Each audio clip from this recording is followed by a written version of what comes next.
नमस्कार छात्रों। कल हमने राजस्थान के एकीकरण के बारे में, उसकी भूमिका के बारे में पढ़ा। उसकी भूमिका यूँ थी, एक बार आप वापस समझ लीजिए कि राजस्थान के एकीकरण के समय 19 रियासतें, 3 ठिकाने व एक केंद्र शासित प्रदेश था।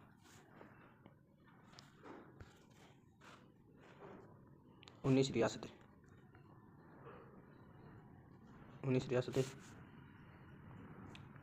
3 ठिकाने और एक केंद्र शासित प्रदेश था।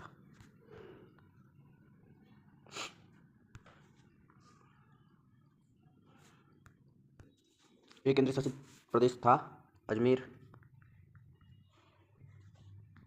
मेरवाड़ा।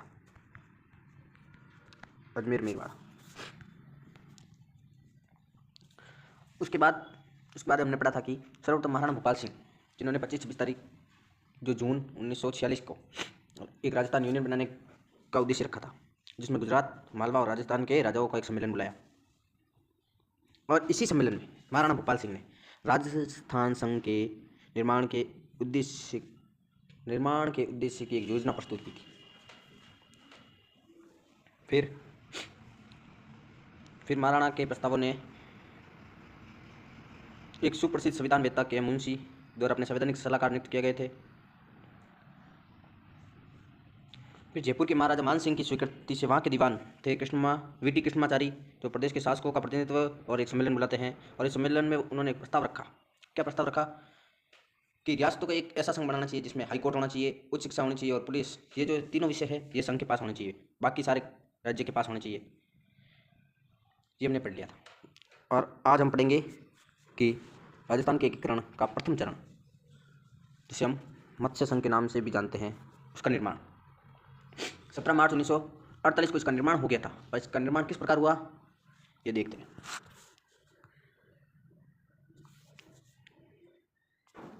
देश के विभाजन के समय भारतीय उपमहाद्वीप में भीषण सांप्रदायिक दंगे भड़क उठे, और वो भी सांप्रदायिक, और उनका प्रभाव भी राजस्थान में पड़ा। राजस्थान में सांप्रदायिक दंगों का सर्वप्रथम प्रमाण है जो अलवर और भरतपुर के क्षेत्रों में या उनकी रियासतों में मिलता है। तो भरतपुर रियासत भी इन दंगों से बच नहीं सकी, क्योंकि जो भारत का पूर्वी हिस्सा है वो भरतपुर और अलवर का क्षेत्र कहलाता है। वहाँ पे हिंसा ज़्यादा भड़की, क्योंकि वहाँ का शासक नवाजुद्दीन, भारत सरकार ने इस प्रकार की शिकायतें मिली कि अलवर में दंगे भड़कने में स्वयं अलवर का जो प्रशासक उनका हाथ है।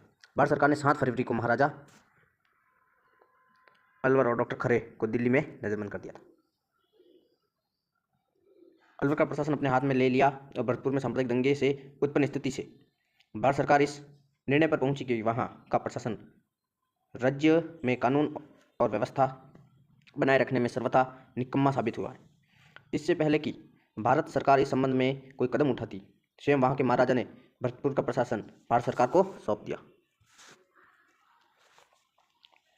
अलवर भरतपुर से मिली हुई धौलपुर और करौली रियासत, जो छोटी छोटी रियासतें थी, ये चारों रियासतें भारत सरकार आधारित मापदंड के अनुसार पृथक अस्तित्व बनाए रखने योग्य नहीं। अतः इन चारों ने मिलकर एक मत्स्य संघ बनाया। सवाल पूछा जाता है कि मत्स्य संघ में कौन से 4 प्रांत या रियासतें थी? अलवर, भरतपुर, धौलपुर और Karauli.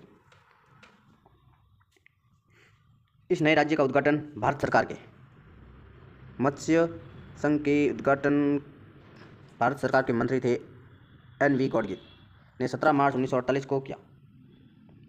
Extra ordinary gazette of United State of Matsya दिनांक 17 मार्च 1948 को संघ के राज प्रमुख बनाए गए महाराजा धौलपुर और उपराज प्रमुख करौली के महाराजा बनाए गए अलवर प्रजामंडल के प्रमुख नेता शोभाराम कुमावत, जिन्हें मत्स्य संघ के प्रधानमंत्री नियुक्त किए गए।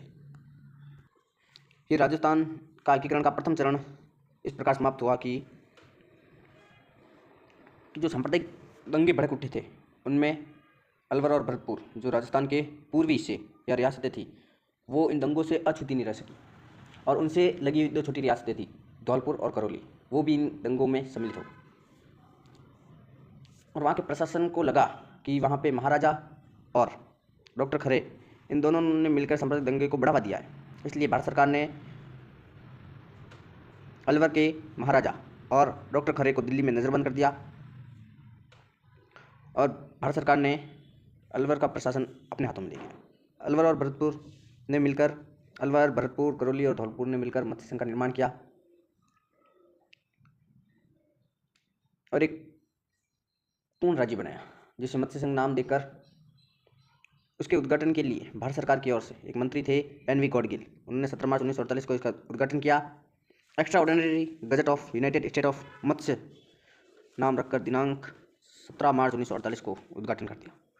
संघ के राज प्रमुख धौलपुर के महाराजा को बनाया गया और उप राज प्रमुख करौली के महाराजा को बनाया गया। अलवर प्रजामंडल के प्रमुख नेता थे शोभाराम कुमावत, उनको मत्स्य संघ का प्रधानमंत्री नियुक्त किया गया। आज की क्लास में इतना ही। अगली क्लास में हम देखेंगे